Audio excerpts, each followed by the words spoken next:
hate to break it to you, but there's a lot that financial experts won't tell you about money. I'm here to spill all the dirty little secrets they've been keeping from you. And make sure you stay till the end. You don't want to miss the last one. All right, so here are some things that they won't tell you. Why? Because it doesn't benefit them. Let's be honest. You will not get out of debt overnight. I see so many promises of getting out of debt fast with this method or that program. This isn't realistic and it's not sustainable. It's setting you up for failure, like crash dieting. There's a lot of sizzle on social media about getting out of debt and all these financial results, or maybe how someone became a millionaire overnight. It just doesn't happen that way, you guys. That is not how you get out of debt quickly. You didn't get into debt overnight.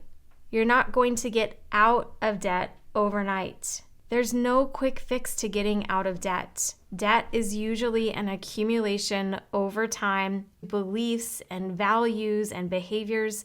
There's a lot to talk through. There's a lot to work through when it comes to getting out of debt. Why don't experts tell you this? Well, they probably don't know for themselves. And a lot of influencers are regurgitating advice and information that they read from other books, not necessarily from coaching and mentoring other people. They may not have firsthand experience of getting out of debt or really understanding and knowing what goes into the work of getting out of debt or eliminating debt. Also, be mindful that all kinds of influencers and experts have different backgrounds. Their backgrounds are going to influence what they're saying and what they're not saying when it comes to debt. So just remember that there will never be a get out of debt overnight solution. It just doesn't work that way. The second thing that you're probably never going to hear from an influencer is that you need to focus on your spending before saving. And I don't just mean having a healthy relationship with spending, but I mean actually spending your money first and learning how to spend your money first. Why?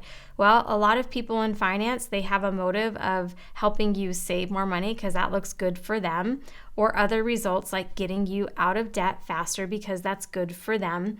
But how many people do you hear on social media talking about, wow, I helped this person spend $1,000.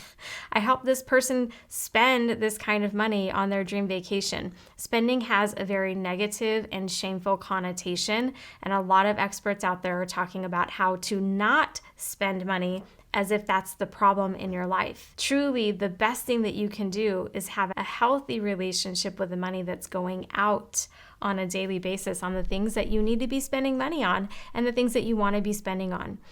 Healthy spending does not mean restrictive. Healthy spending does not mean sacrifice. If it was up to me, I would eliminate the word sacrifice completely out of the financial conversation because we don't need more sacrifice.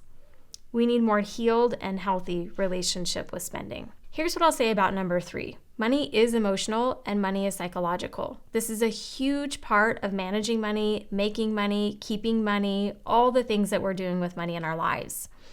Many financial experts won't talk about this because it's out of their area of expertise.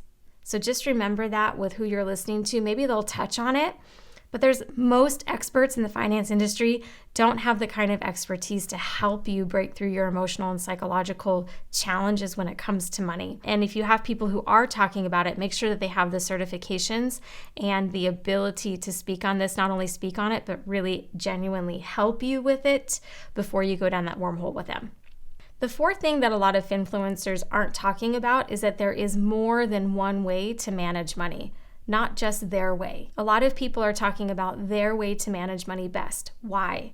Because it gets ratings and followers and it helps them sell their courses. There is so much to managing money, and with different personalities, different preferences, different things going on in households, there are lots of ways, lots of approaches to managing money. There's 5 money personalities, and if you want to find out your unique money personality, check out the link below.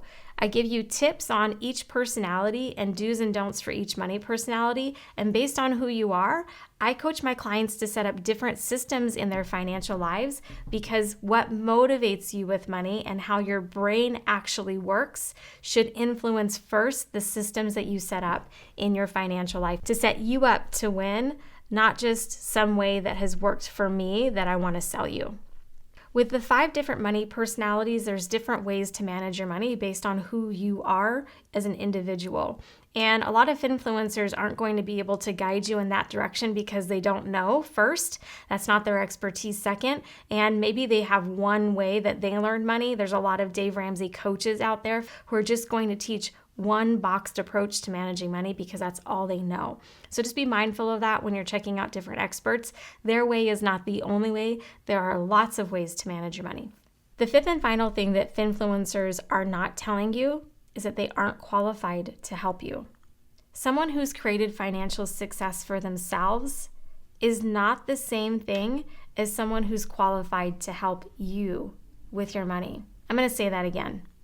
Someone who's created financial success for themselves does not mean that they are qualified to help you with your money. I see so many influencers, financial influencers. There's a rise on TikTok and on social media about this. They make financial advice more accessible, but it's not always the most reliable and it's not always the most relatable.